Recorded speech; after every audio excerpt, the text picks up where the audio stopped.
Es viernes, ya empezó el fin de semana y hoy, en Es la Hora de Opinar, voy a platicar con el gran escritor y periodista Arturo Pérez Reverte de su trayectoria, de sus libros, de su más reciente novela Revolución y de otros temas que siempre es interesante platicarlos con el maestro Pérez Reverte. Así que quédese aquí en Foro TV, que ya comenzó la Hora de Opinar.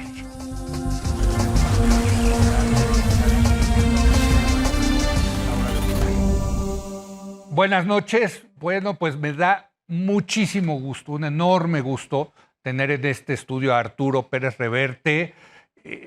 No necesita él introducción, gran periodista, novelista, miembro de la Real Academia de la Lengua Española y sobre todo nuestro amigo, ¿o no? Sí, además hace mucho tiempo que no nos veíamos. No nos veíamos desde Guadalajara. Hace 5 o 6 años. Hace como 5 libros, por cierto, porque tú haces como uno cada año. Últimamente, sí, justamente la pandemia me ha hecho más sedentario y me permite trabajar con más rapidez y más eficacia. Sí. Parte de lo que te admiro es qué barbaridad que tienes esta capacidad de escribir e impresionarte, Arturo. Pues como tú todos los días aquí, es mi trabajo. Bueno, pues sí, la verdad que sí. Pero mi trabajo, todos los días me levanto a trabajar. Sí.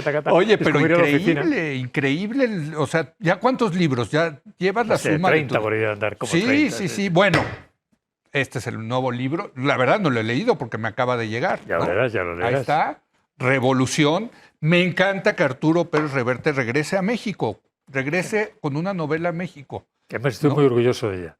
¿Sabes por qué? Porque yo quería escribirla desde dentro. Sí. No quería ser un gachupín que viene aquí de turista y hace una novela. No, yo quería que un mexicano hubiera podido escribir la misma novela. Esa fue mi intención. Me puse allí, bueno, espero haberlo conseguido. ¿Veniste a México No, esta vez no, pero yo tengo México en la cabeza, en la memoria, en la biblioteca, en los amigos, en todas partes. Claro. Hice un trabajo bastante riguroso de documentación para ambientarme y bueno, y ahora hablamos de eso, claro. A ver, cuéntanos, ¿de qué va Revolución? Bueno, pues es un español que en el año 1911 es un ingeniero de minas español que está en el norte y que la revolución ha parado su mina, su trabajo, y se ha envuelto, recurren a él para que huele, como sabe de explosivos, porque sabe de minas, que huele un banco en Ciudad Juárez. Y eso ya lo mete con ellos, se hace amigos, se va liando y al final se queda en la revolución durante 10 años y llega a formar parte del Estado Mayor de Pancho Villa y bueno, y hace es un personaje más de la Revolución Mexicana, ¿no? Con la diferencia de que él no es un revolucionario, él es un hombre que mira. Es un técnico. Él queda fascinado. Sí. Él es un hombre que dice, aquí los seres humanos en la revolución, en la guerra, se manifiestan de otra manera diferente. Sí. Y se pone a mirar, y es como una escuela, entonces es una historia de aprendizaje. Como un chico joven, sin mundo, termina siendo un veterano marcado y con certeza de lo que es el mundo y lo que es la vida. ¡Qué maravilla! Y este personaje no existió, es puro, no, lo que pasa es ficticio. Había un ingeniero de minas que era mi bisabuelo paterno, uno de ellos era ingeniero de minas. Sí.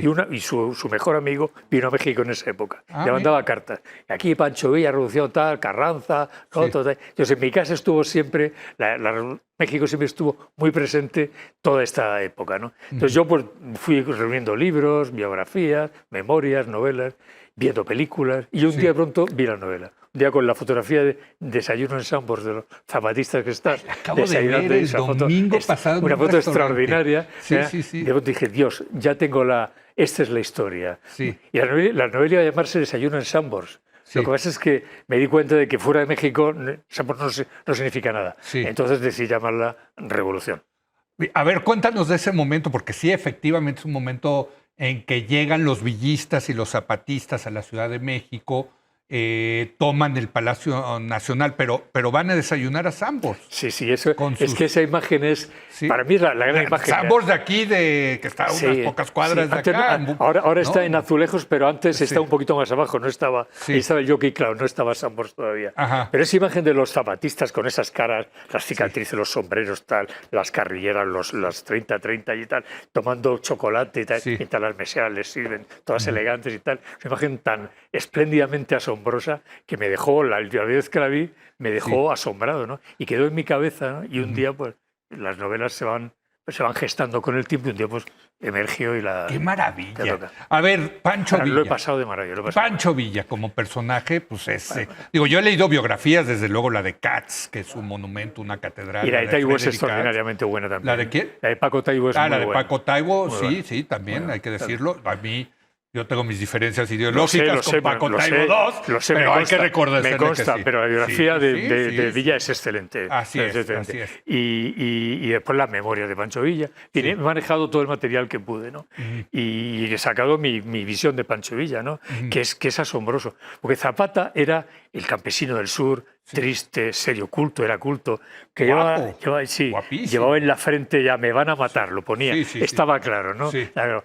Pero Villa era otra cosa, Villa era vital, cruel, sanguinario, violento, Era un bandido, un divertido, bandolero. generoso, era un bandolero, ¿no? Entonces Villa tenía ese factor arrollador humano que lo hacía muy atractivo. Entonces la novela yo decidí llevarla más hacia el norte que hacia el sur, justamente para tener a Pancho Villa como personaje complementario del personaje principal. Los dos víctimas de la revolución. O sea, la revolución se come a sus hijos, Se como los decía. comió a todos, a ellos y a los todos. demás. Sí, sí, O sea, hay una cosa que es muy triste, porque he pasado año y medio reflexionando sobre ella, ¿no? Sí. Y es tanto sufrimiento, tanto valor, tanto coraje, tanta valentía, Sí. tanta para terminar como terminó aquello, todos traicionados, los Todos. pobres otra vez, los de abajo siguieron abajo, los de arriba siguieron arriba. Pero bueno, la Revolución Mexicana para mí es un ejercicio de melancolía, ¿no? Me Sí. pone melancólico. Me pone melancólico. Interesante, interesante. Y tu personaje, bueno, no, yo quiero leerla, así que no yo te hagamos cuento, spoilers te cuento. de eso. No, spoiler no, te cuento lo que pueda. Sí. Pero- A ver, bueno, cuéntame. no, Porque no. lo que leí aquí es que hay aquí 15,000 monedas de oro de un Sí, tesoro. Eso, sí. como siempre, a Pérez Reverte, ¿verdad? Haciéndole a la Salgarilla, Sí. ¿no? A la... No, es que bueno, él nos ayuda a volar un banco, ¿no? Sí, es sí, que sí. él baja, él está en un hotel. Y el otro, oye, pam, se baja. ¿Qué pasa? Baja. Y entonces ve ahí que están los. Y dicen, usted está, y dice, no, Minas, venga con nosotros. Sí. Entonces les ayuda a volar la caja fuerte del banco. Sí. Y sacan 15,000 monedas de oro de los Maximilianos de la Sí. época. Y eso ya es lo que lo pone en contacto con ellos. Y Dios se enamora de ellos. No de la revolución le importa un bledo. De los hombres de la revolución y las Sí. mujeres. De los seres humanos, cómo se comportan en lo bueno y en lo malo, en lo sangriento y en lo maravilloso. Que eso es muy mexicano, por eso vinculo tanto una cosa a la otra. El mexicano es así, ¿no? A ver. A mí lo que me gusta de México, lo que me asombra, de lo que he aprendido mucho es cómo el mexicano tiene esa mezcla de crueldad y de generosidad, de violencia y de ternura, ¿no? En el mismo mexicano, en la misma persona a menudo. Villa es un ejemplo claro Sí, de eso, sí, ¿no? sí. Y tantos otros. Entonces, ese México tan que mereció mejor suerte, que tanto sufrió, tanto se sacrificó, mi novela es una especie de homenaje. Yo entro en México con La Reina del Sur. Es que te iba a preguntar es de La Reina del Sur, Mi porque entrada sí. en México Sí, y sí, mi sí. salida, digamos, mi despedida es con Revolución. Pero a ver, ¿qué puente existen entre esas dos novelas? Porque La Reina del Sur es el mundo del narco, Sí. que también reflejas No, ahí esos personajes muy mexicanos que pueden ser muy violentos, pero muy entrañables. Sí, también, pero es el ¿no? mundo del narco de antes. Yo ahora no Sí. podría escribir esa novela. Cuando yo llego a Culiacán y a Sinaloa, gracias a Sí. amigos como Mendoza, como César Güemes, Sí. como otros, todavía hay un narco todavía de la vieja escuela, Sí. que respeta reglas, Sí, sí. los niños no se tocan, las mujeres no se tocan, la dignidad, el honor. Tipo El Padrino, ¿no? Hay un cierto, todavía, Sí. Diego, todavía se está apagando la luz, hay unas ciertas maneras, ¿no? Sí. Pero eso se ha perdido. Cuando esa gente desaparece, llega una generación de narcos Sí. que ya no respetan nada y bueno, el resultado es lo que es ahora, ¿no? Sí. Entonces yo ahora ya no podría hacer esa novela porque el norte que yo conocí, ese no es el mismo. Ahora, en este caso... Perdóname, son- yo ahora no podría tomarme una copa. Yo me tomé muchas copas con narcos Sí. cuando estaba en La Reina del Sur.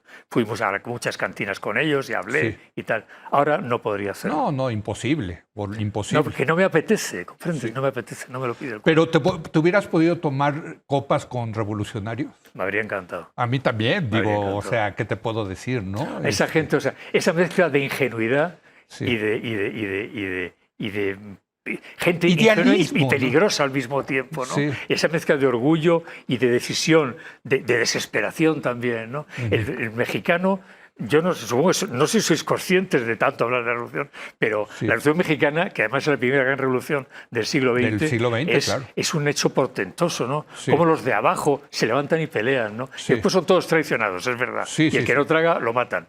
Pero que eso sacudió, es un ejemplo enorme, ¿no?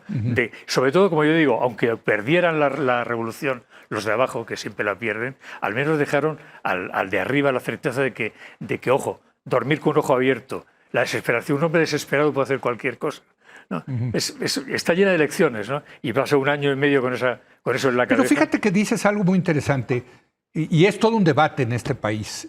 Yo sí soy de los que piensan que la revolución cambió mucho a este país. Y hay quienes piensan que, bueno, no, o sea, hubo ahí una guerra, se reacomodaron, llegaron unas nuevas élites que acabaron comportándose. Yo soy de esa última, pero, de esa última orientación. Pero si comparas a México con otros países de América Latina, sí ves el efecto que tuvo la revolución en este país. Sin duda. O sea, en las oligarquías, en el ejército. Sin ¿no? duda. Pero, Leo, yo salgo a la calle ahora, en México, en lugares, veo a la gente en la calle y digo, por aquí no pasó la revolución. No, exacto. Y eso es muy triste. Tienes toda la razón. Y debo decir una cosa. Pero es un debate, ¿estás de acuerdo? Absolutamente de acuerdo. Sí. Pero te voy a decir una cosa. Yo estoy opinando sobre México y quiero dejar una cosa clara. Yo aquí no estoy en un país extranjero.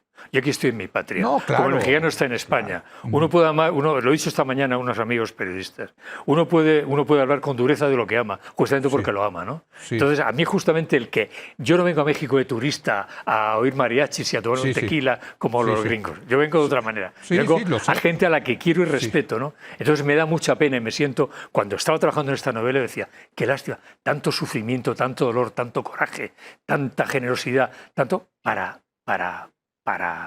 nada, ¿no?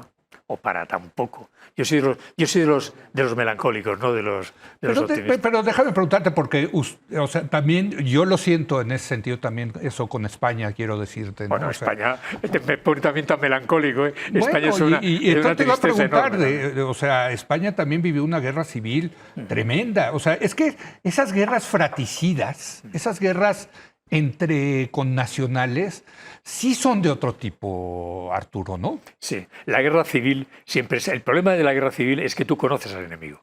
Sí, y además tienes rencores de vecino. Tú me quitaste la cabra, tú te llevaste a mi novia, te llevaste a la guapa del pueblo, tú tal, tú cual. Entonces, eso hace mucho más enconado el enfrentamiento.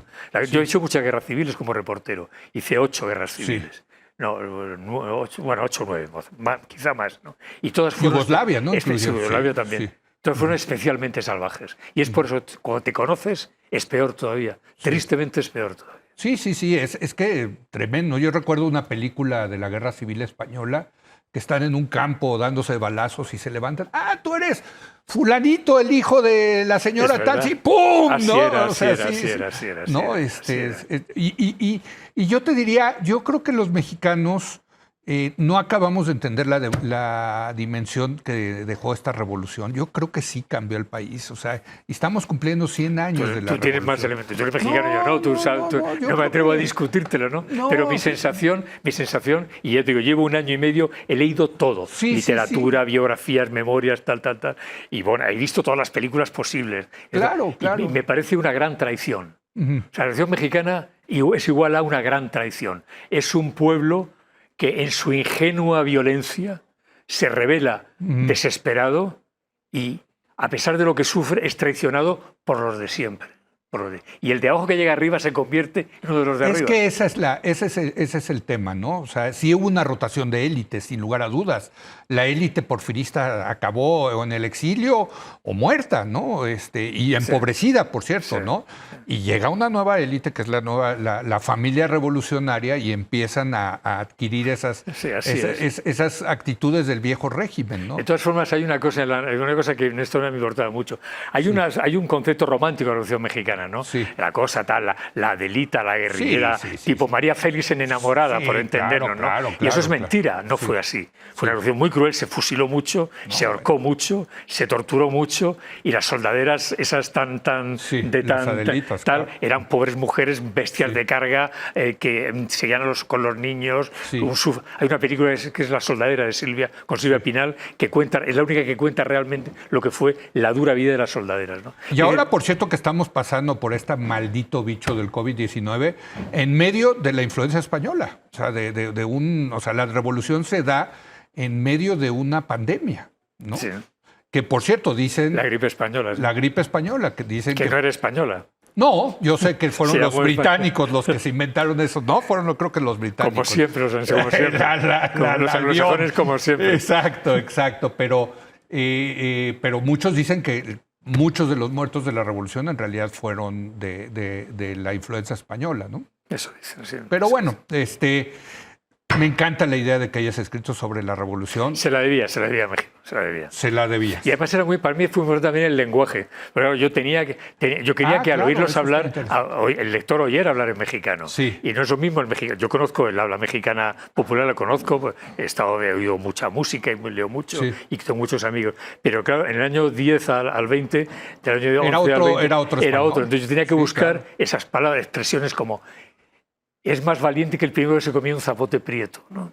O quién me metió la cara en la bota, o aquí van a sobrar sombreros, ¿no? Ese tipo viene de mujerear, ese tipo de expresiones que eran muy propias de la época, yo tenía que conseguirlas y meterlas en la novela. Entonces me empapé de literatura, todas las novelas, todos los libros, y fui sacando, un glosario de palabras, expresiones, refranes que he ido distribuyendo por la novela. Entonces, mi esa es que suene mexicano, hecha desde dentro. Oye, déjame preguntarte, veo también aquí atrás, insisto, yo no he leído el libro, me acaba de llegar y desde luego que lo voy a leer, pero... En Guadalajara te haré un examen para ver si lo has... Ah, claro, 100%, no tengas la menor duda.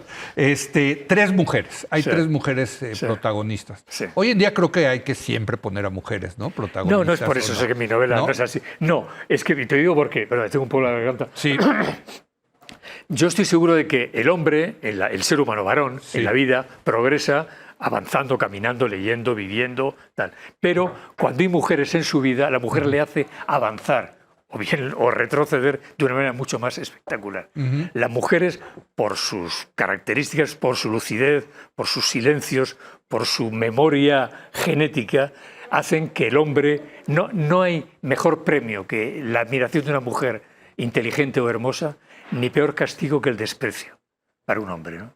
Entonces yo quería que en una novela de aprendizaje como es esta, tenía que haber mujeres, porque para que el personaje progresara. Entonces planeé 3 mujeres. Una es una soldadera, Maclovia Ángeles, analfabeta, que habla con los silencios más que con las palabras, ¿no?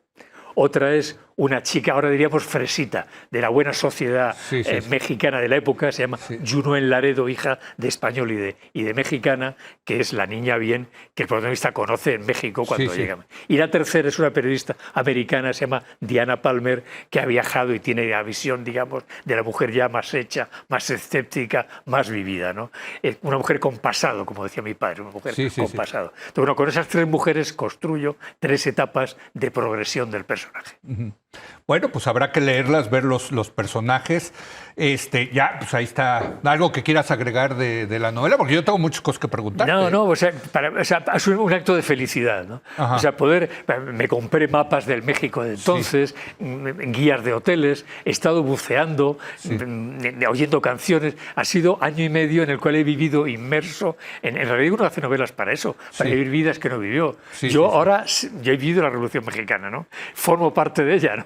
Y ese libro es la prueba. Entonces, bueno, estoy muy orgulloso de eso. Fue un ejercicio maravilloso. Qué maravilla, Arturo. La verdad que te puedo decir, yo lo leo, lo leeré, lo platicaremos, espero, en Guadalajara. Sí vas a ir, por lo que veo, ¿no? Entonces, pero vámonos a otros temas. Yo adoro seguir a Arturo Pérez Reverte en Twitter porque eres políticamente incorrecto. Pero no tiene ningún mérito, porque me hacen libre mis lectores. Si yo dependiera de un sueldo oficial del Estado, tal de edad, tendría mucho más cuidado. Claro, pero me leen en 40 países. Vivo de eso. Entonces, eso me da independencia. Puedo permitirme. A mí no me van a cancelar una campaña nadie, ¿no? Entonces, eso me da esa libertad de poder decir lo que me apetece. Además, tengo ya la edad adecuada. Dime, ¿qué está pasando en el mundo con que ahora ya no puedes decir esto, ya no puedes decir el otro? Hay un revisionismo. Déjame empezar con un tema. España, ¿no? La pena que le da a muchos españoles de ser español. Tú lo has tratado muy. Tú eres una persona que estás orgulloso de España, ¿o no?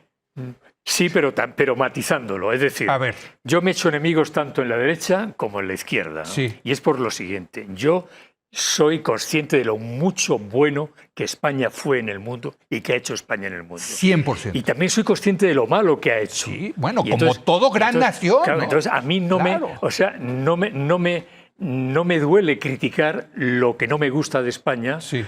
ni me acompleja ensalzar lo que respeto y lo que admiro de España. Sí. Porque es que, ¿sabes qué pasa? El mundo va cada vez más, y en las redes sociales se ve mucho, hacia blanco o negro. A ver, defínase usted de aquí o de aquí. Y usted no, depende. ¿Derechas o de izquierdas? Bueno, mire usted, depende del pie que me pisan. Sí, sí, depende, sí, ¿no? sí, sí. Entonces, Los matices son lo esa importante. exigencia de que no haya matices, de que todo sea una línea que separe lo negro de lo blanco, me parece suicida, además. Sí. Culturalmente suicida. 100% Y socialmente de acuerdo. suicida. Entonces yo no, yo tengo, hay gente que es opuesta a mí en todo lo que piensa, que me parece interesante de escuchar. Gente formada, entonces yo me siento, me dice, no tengo nada que ver con usted, pero lo que usted dice me interesa porque me hace pensar de lo mío, ¿no? Claro. Te pongo otro ejemplo, la cancelación. Es que Plácido Eso, Domingo, qué la mujer, barbaridad. es que tal, es que Hitler. Sí. Mira, Sí. si aquí estuviera sentado Hitler, Sí. o Mussolini, o Victoriano Huerta, o el francotirador, que yo estuve con él en Sarajevo mientras trabajaba preguntándole, después lo matas,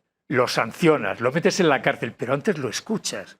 Porque hasta Hitler, ¿cómo lo hizo usted? No, a mí me hubiera ¿Cómo lo encantado hizo? debatir. De ¿Tú hecho, hubieras yo creo que a todos esos personajes no les gustaba debatir. Les gustaba No, imponer pero su tú no hubieras punto de sentado vista. aquí a Hitler para hablar con él, después lo mandas a, Sí, sí, a sí, donde no, sea, no, totalmente. Pero, pues eso, entonces, no, ahora prefieren que la gente se calle, Sí. que no hablen. Sí. No, déjalos hablar, porque incluso el malvado cuando habla, se aprende de... Yo he aprendido mucho de los malvados, pero de todos aprendes. Es más, a veces aprendes más del malo que del bueno. Porque el bueno te enseña bondad, el malo te enseña los mecanismos del mal. Entonces sentarte, pagar una cerveza a un tipo que ha torturado, y oye, ¿cómo lo haces? Tal? ¿Y por qué lo hiciste? Pero esta política de la cancelación sí es una cosa terrible, Terrible, ¿no? terrible. Usted ya no puede hablar. Váyase eso- de aquí. por eso- Cállese. exacto, ¿no? exacto. O no puede ni siquiera defenderse, ¿no? Eso es un suicidio. O sea, aceptar eso es suicidarse culturalmente e intelectualmente. Por eso no lucho, yo no lucho, pero me opongo y no acepto ese tipo de reglas o de normas. Además son normas anglosajonas, que es lo que más me cabrea. Sí. Somos latinos, diablos, Sí, somos sí. mexicanos, Sí, españoles, totalmente. hablamos español, una franja que va Sí. desde que la Grecia clásica hasta aquí, ¿no? Y eso es otro mundo, ese puritanismo Sí. anglosajón que hemos adoptado de una forma absolutamente alegre sin cuestionarlo, ¿no? Sí. O sea, estamos siempre hablando mal de Estados Unidos, pero al final adoptamos todos la parte más... Ese contagio, esa contaminación me pone muy furioso. Porque lo dices bien, es que viene del puritanismo, ¿no? Sí, y el ¿no? puritanismo es una cosa que fundó Estados Unidos y lo hizo una gran nación, pero que también era de una intolerancia tremenda. ¿no? Absoluta. Así es. Hombre, mira cómo son los Estados Unidos para muchas cosas todavía hoy, ¿no? Sí. Ahora, regreso al tema de España, porque aquí tú tuviste una medio polémica con el tema. Tenemos un presidente, Arturo, que no diario, pero muy frecuentemente se va en contra de España. Y Sus motivos tendrá. bueno, pero es que es negar la Políticos, historia. intelectuales, él sabe los que... No, por sus objetivos políticos. Este presidente todo es político. Pero es negar esta parte que tienen los mexicanos y que tú conoces bien, porque aparte, como tú dices, tú eres mexicano, porque te has metido, de que los mexicanos también tenemos una parte hispana muy importante. Este país efectivamente es el encuentro de estos dos mundos, el mundo europeo y el mundo americano, ¿o no?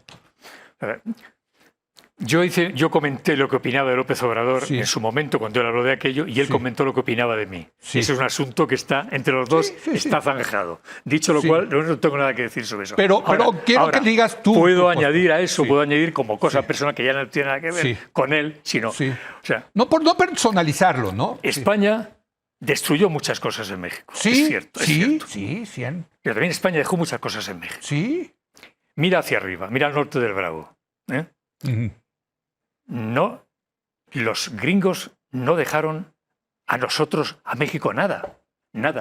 Lo dejó España. Universidades, mestizaje.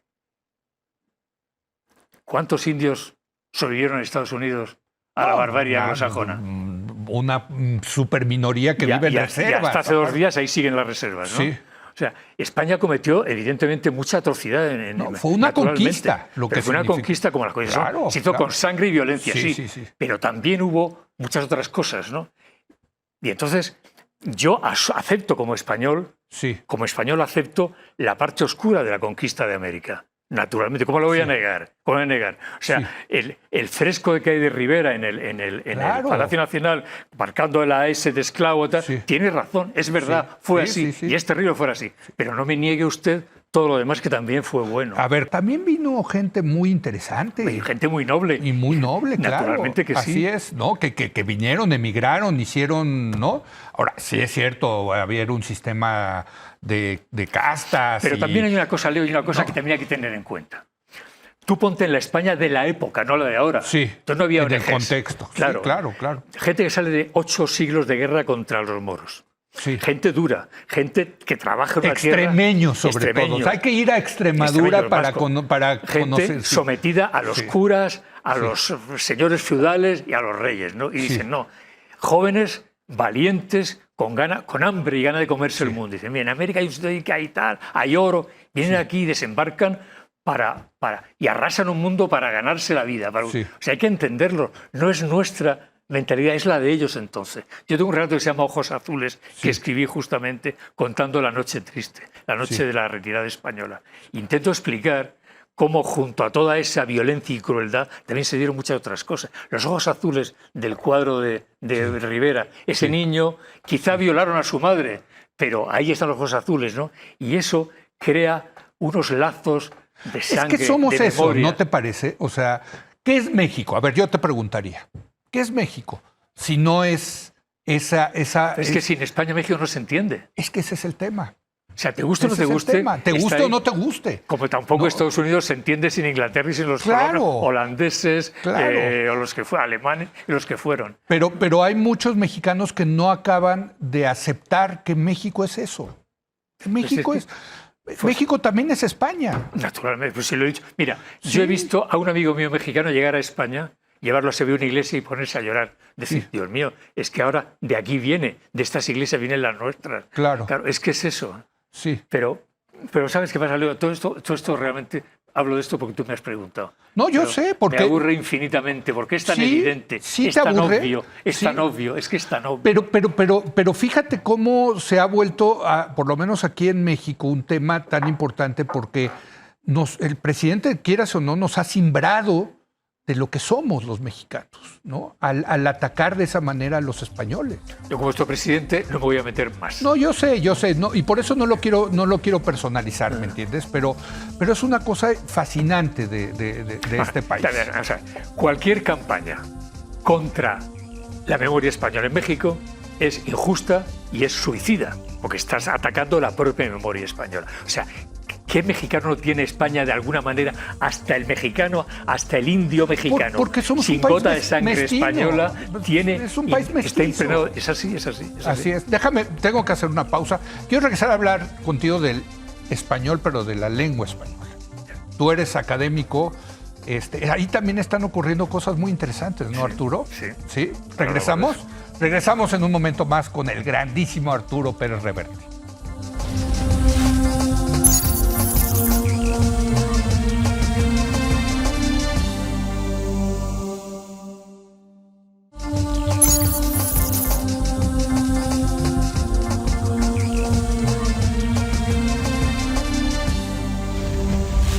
Bueno, regresamos, estamos teniendo una charla, no podía ser diferente, sabrosísima, con el escritor Arturo Pérez Reverte.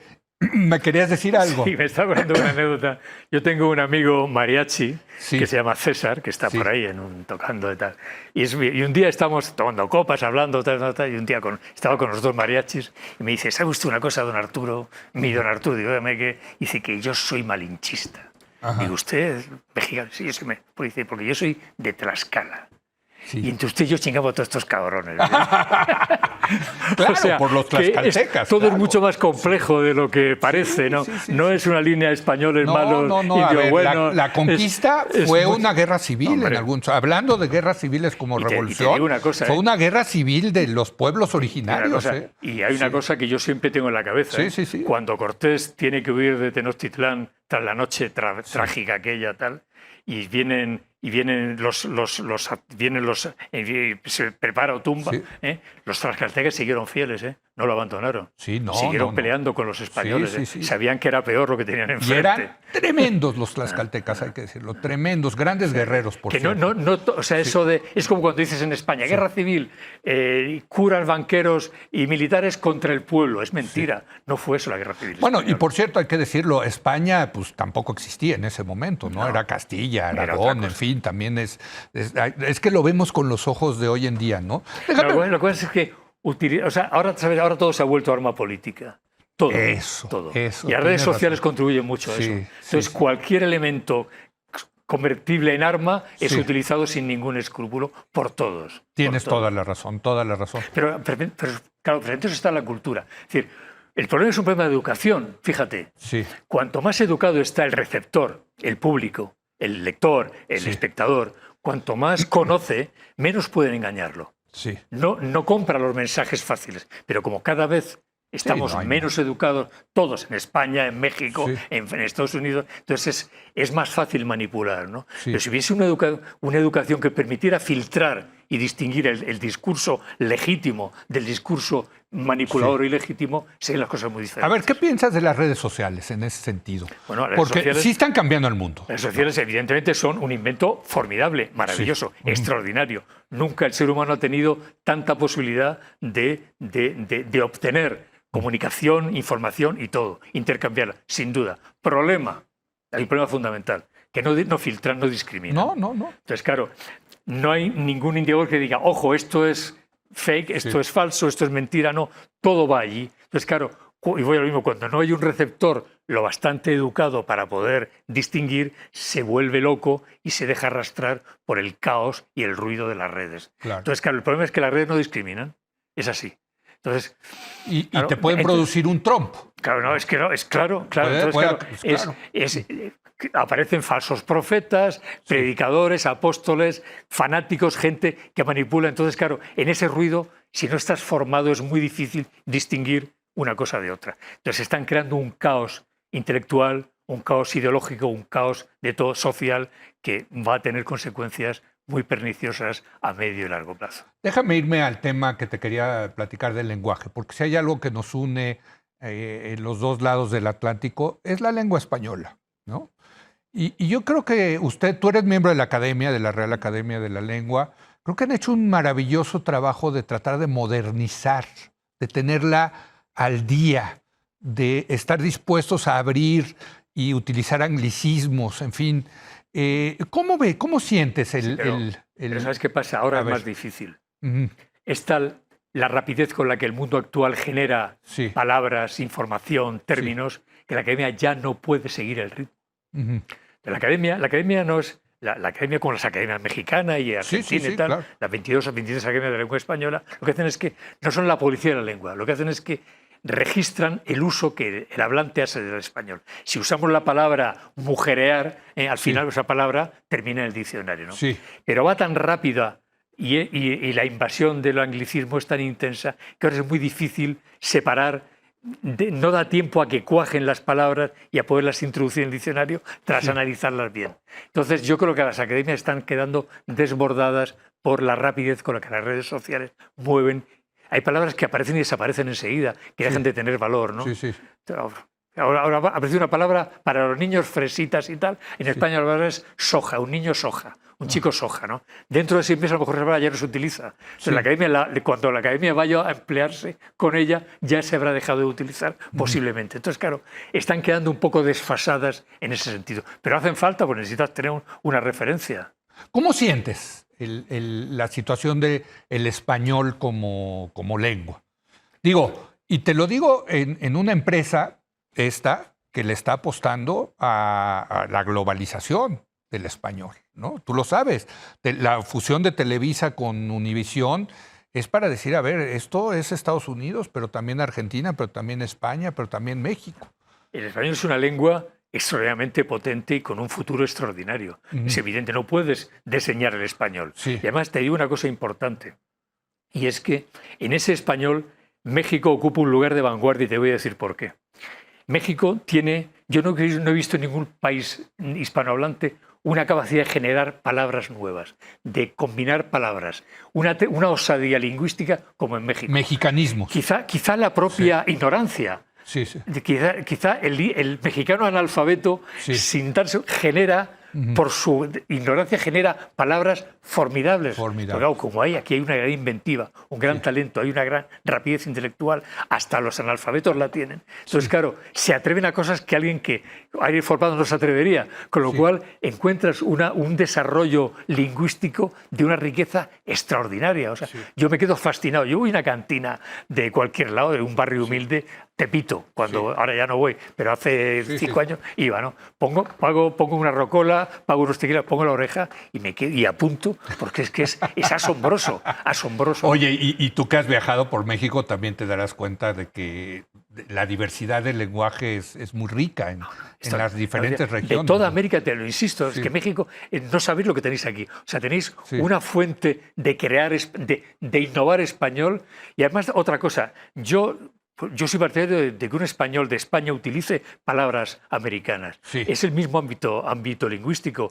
Yo uso mexicanismos, argentinismos en mi literatura, en mis artículos, sin ningún complejo, ¿no? Porque es el mismo territorio. Si es que, diablo, somos 600 millones de hispanohablantes. Es que eso es impresionante. Somos una potencia extraordinaria. O sea, y además, gracias a las academias, un médico colombiano, un estudiante mexicano, una matrona de Córdoba, lo que sea, usamos misma ortografía, misma gramática y mismo diccionario. Mantenemos la unidad. Cuando una novela mía se publica en inglés, la versión inglesa de Inglaterra y la de Estados Unidos son diferentes porque cambian mucho. Portugués, brasileño, lo mismo. Pero en español se entiende todo, no necesito traducciones. Y eso es porque tenemos ese ámbito, esa comunicación continua. Diablos, nuestra patria, de verdad, es esa, es el español. Eso es. Al contrario, potenciémoslo, nos une. Estar unido con 600 millones de personas no es maravilloso. No, maravilloso. Estar en parcelitas. No, es que yo soy de Córdoba. Y te abre un mundo espectacular de literatura.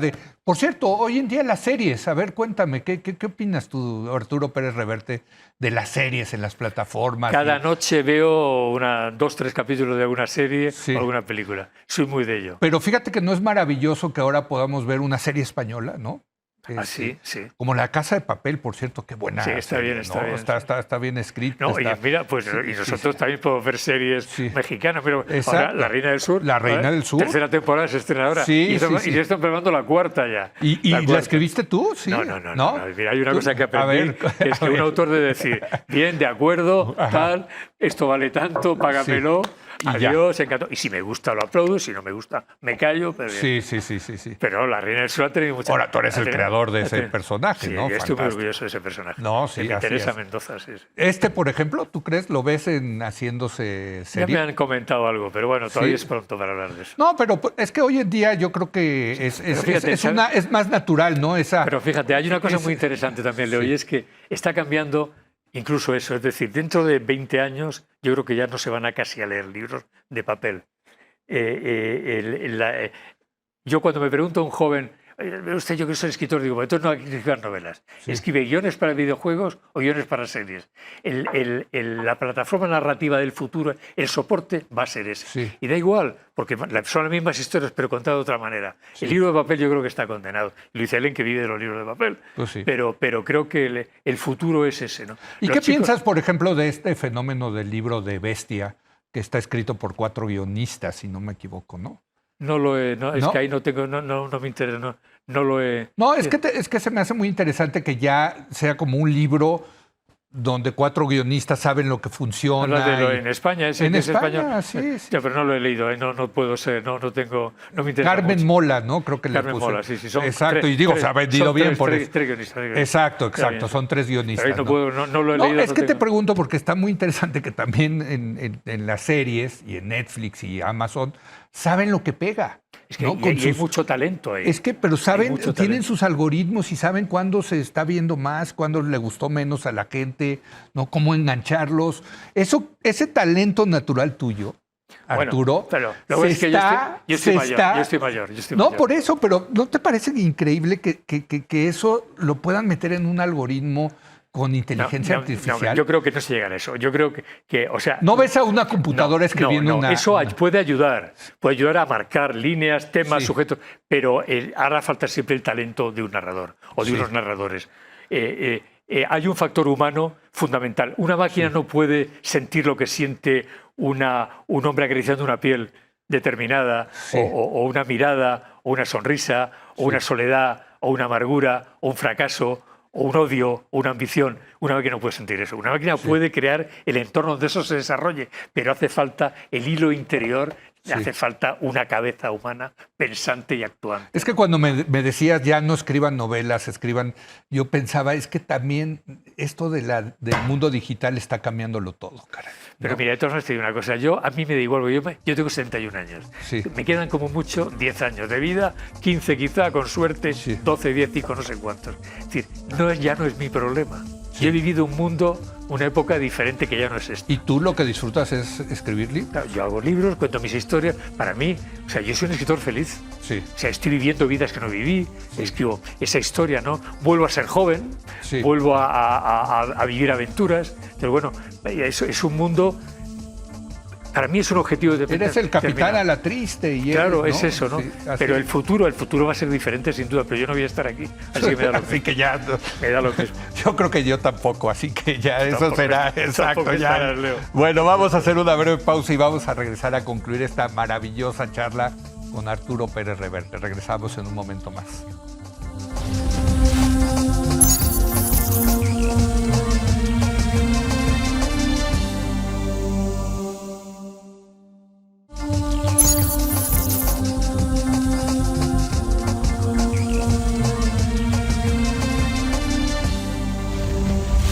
Regresamos, vamos a concluir esta maravillosa charla con Arturo Pérez Reverte. Arturo, quiero dedicarle unos minutos a Javier Marías. Aquí tuvimos una mesa, nos dolió mucho la muerte de Javier Marías. Te preguntaba antes de entrar al aire cómo te llevabas con él, porque sé que también era miembro de la Academia de la Lengua, y me decías que muy bien. Era uno de mis hermanos, digamos, de sangre, digamos, ¿no? Bueno, aquí en la mesa esa dijeron que no tenía una personalidad fácil. No era fácil, no. Javier Marías, ¿no? Pero tenía una cosa en la que éramos muy diferentes, muy diferentes. Pero hay una cosa que nos unía, que a los dos nos gustaba jugar.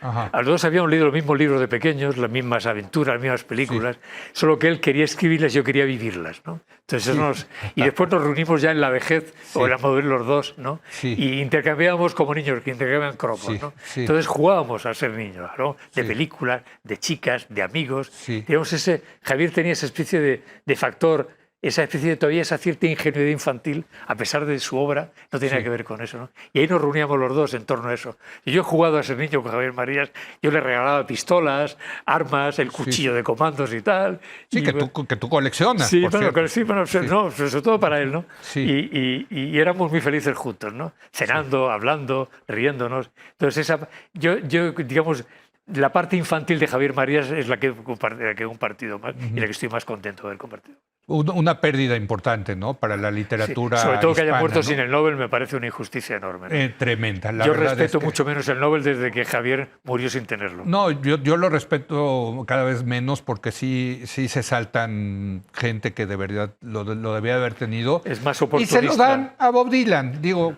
a mí me encanta Bob Dylan, pero con todo respeto, Bob Dylan, sin el Premio Nobel de Literatura, no le hubiera pasado nada a Bob Dylan, ¿no? El Nobel se ha vuelto una distinción oportunista que tiene que ver mucho con las políticas sociales y no me gusta esa deriva. No me siento para nada cuando veo un Nobel digo, bueno, pues me alegro, no tengo el menor interés por... Sí. No, es que la prosa, el manejo del lenguaje de Javier Marías, las historias... Era un premio Nobel nato. Nato, ¿no? O sea, totalmente. Y sí, bueno, pues, ¿qué te puedo decir? Yo concuerdo contigo de que, pues, no sé si utilizar la palabra corrompido el Nobel, pero... Bueno, si por corrompido entendemos que se dejan llevar por asuntos no relacionados con la limpieza electiva, evidentemente está corrupto. ¿Sí? Así es. En ese sentido, sí. Y yo te diría, ¿qué sigue contigo? Arturo, Pues ¿qué estás haciendo? Otra novela. ¿Ya estás haciéndola? Yo soy marino y novelista. Entonces navego en un barco por el Mediterráneo y escribo. Entonces, bueno, pues ahora navegar, ahora cuando termine esta campaña del libro, me iré a navegar otra vez y luego seguiré escribiendo la novela nueva que tengo, que estoy... Yo siempre tengo una novela en la cabeza. ¿Sí? Yo no soy un escritor de angustia vital, tal, a ver, la cosa creativa. No, yo cuento historias. Soy un contador feliz de historias. Sí. Yo siempre tengo historias por contar. El problema está en que a la edad que tengo que elegir qué escribo y qué no escribo. O sea, tienes muchísimas ideas entonces. Claro. ¿Sí? Pero muchas morirán conmigo, nunca las escribiré. Y me da pena, ¿sabes? Sí. Me da pena. Fíjate, cuando era niño, una vez el mar se llevó a mis hermanos, hermano y hermana, y yo tuve que elegir a cuál salvaba porque no podía salvar a los dos. Sí. Y fui a por uno de ellos y a la otra la dejé. Después la sacó un señor, la pudo sacar y salvó. Qué bueno, pero el tener que elegir que uno vive, que uno muera, lo tengo desde niño en la cabeza, ¿no? Y me acuerdo mucho ahora. Porque hay novelas que sé que nunca escribiré. Historias que pueden ser buenas historias, que están conmigo, me acompañan, y sé que nunca habrá el momento de escribirlas, porque hay otras que irán antes y eso me da una cierta melancolía, ¿no? Pero bueno, así es la vida, ¿no? Pero déjame preguntarte, ¿qué personaje, porque aquí hablábamos de Zapata y de Villa, que son dos personajes pues muy novelísticos, ¿no? Yo diría, ¿qué personaje te atrae así para decir yo quiero hacer una novela sobre ese personaje histórico? Hay muchos personajes históricos. Hernán Cortés, por ejemplo, ¿no? Sí, Hernán Cortés, fíjate, yo creo que Hernán Cortés, hay novelas buenas sobre él. Sí, hay buenas novelas. Pero yo creo que la gran novela de Cortés todavía no está escrita, ¿no? Y no se te antoja. No, ya estoy ya. Más joven quizá lo habría intentado. Sí. Ahora ya no tengo energía para abordar un trabajo tan importante, tan responsable, que además requiere mucha responsabilidad, ¿no? Pero ese tema, si yo fuese un novelista joven y brillante, con talento, y tuviera... La gran novela de Cortés no se ha hecho nunca, ¿no? Un Cortés real, que no es ni héroe ni villano, que es las dos cosas y ninguna al mismo tiempo, ¿no? Un hombre, un ser humano con ambición, con talento, con inteligencia, con cálculo. Entonces contar eso, porque vamos a ver, digan lo que digan, lo de Cortés aquí es extraordinario. No, bueno, pues, a ver. Es extraordinario, o sea, que esos crueles animales españoles, barbudos y brutales, consiguieran dar la vuelta a la historia del mundo de esta manera, ¿no? Y destruir imperios tal, pagando con su sangre. Porque después llegan ya los funcionarios, los curas, los administradores. No, pero primero los conquistadores. Pero al menos esos pagaron con su vida. Por eso te digo que con su sudor y su sangre pagaron el oro que robaron, ¿no? Se la jugaron, ahí estaban, ¿no? Cuando lees La Noche, cuando lees a Hernández del Castillo, dices, qué tíos. Sí, qué cosa, ¿no? Ese es impresionante, ¿no? Qué admirables animales, ¿no? Pero un animal pues, como Villa era un admirable animal. Creo que la palabra conquistador los captura perfectamente. Perfectamente. O sea, y bueno, y esto que te decía de que hay que conocer Extremadura para ver de esa tierra yerma que salieron, ¿no? Claro, salieron huyendo de allí. De ahí, huyendo. ¿no? Así es. O sea, por eso hay que entenderlo en su contexto, ¿no? Pero lo que hicieron fue asombroso. Sí. Puedes criticarlos, por supuesto, odiarlos. No, claro, ¿vale? que habría que pero reconoce que es asombroso lo que hicieron. Sí. Es asombroso. Como aventureros, sin duda. Es asombroso, ¿no? Juan Carlos, el rey Juan Carlos. ¿No te parece? No sé de quién me estás hablando. Ya sabes que yo soy republicano hasta el tuétano. Solo conozco que mi rey se llama Felipe, que es un tipo estupendo, por cierto. Yo no acabo de entender el gusto por las monarquías, no lo entenderé jamás como americano que soy del continente Te lo voy a americano, explicar brevemente. Pero, en fin. Yo soy republicano. Sí. Criado en una familia republicana, además, una familia republicana culta, con biblioteka. No republicanos fáciles, sino republicanos con una certeza que saben que es una república. Los republicanos, claro. Republicano de nivel también. Sí. Entonces, pero conozco muy bien España y su historia. Y entonces, España, la clase política que hay en España ahora es infame. Un nivel cultural, social, moral, bajísimo. No es esa gran generación de la transición, ¿no? No, para nada. Aquellos eran gente muy de una... ahora son de una mediocridad, de una pobreza intelectual extraordinaria. Los oís hablar y pero ¿cómo se atreven? ¿Cómo se atreven estos hijos de puta? ¿Cómo se atreven? ¿No? Y estar callados y estudiar, ¿cómo se atreven? Bien. Entonces, claro, bueno, yo soy republicano, pero una república estaría en manos de esta gentuza. No de aquella, sino de esta gentuza. Entonces, bueno, Pero es un argumento muy elitista. Espera. Muy elitista. Espera. Entonces, claro, sí. Felipe es un tipo que es bueno, es honrado, es un tipo que sabe estar, que ha estudiado, es un hombre decente, es una buena persona, yo lo conozco, es una buena persona. Entonces, me fío de él.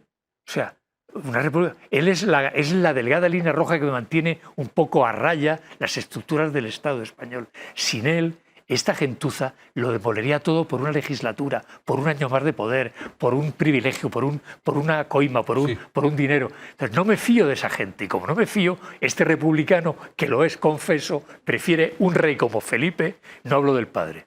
Hablo de que también tuvo sus méritos y sus errores. Hablo del hijo. El padre para mí no existe en este momento.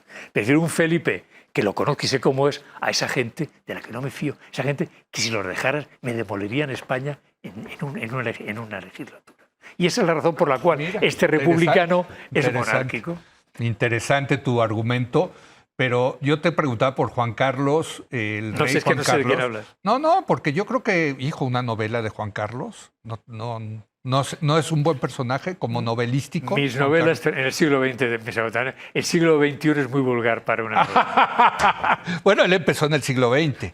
Pero es que es una historia tan triste de la corrupción de un personaje, ¿no? Es una historia triste, es como un hombre que ha hecho algo muy importante. Muy importante. Que ha hecho un servicio decisivo a España, que debía estar con todos los honores en la historia de España, claro, como él por sus propias... por sus propias ambiciones personales, por sus impulsos, por lo que sea. El factor humano. Él mismo destruye su propio legado, ¿no? Sí. Es muy triste, pero bueno, la vida está muy triste, y es muy triste también el comienzo de la vida de Juan Carlos con este pobre muchacho que se lo disputaba a su padre, ¿no? Y Franco, ¿no? Sí. Pero bueno, eso ya es... por eso te digo, o sea, yo espero que alguien escriba ese libro, porque creo que sería un librazo. Pero insisto en que en este momento lo que importa es que estos tíos no se carguen el último reducto de normalidad, de estabilidad, de serenidad que hay en esa jaula de grillos oportunistas en que se ha convertido la política en España. Arturo, qué rico platicar contigo. Muchas gracias, Leo. Espero verte en Guadalajara. Yo no sé si va a ir a Guadalajara, pero... el libro leído. Sí, claro, totalmente. No, yo soy fan tuyo, tú lo sabes, de muchos años, así que... Gracias, no sé cuántos... Es más, tú no sabes cuántos has escrito. Yo no sé cuántos he leído tuyos, imagínate. Gracias, Arturo. Gracias,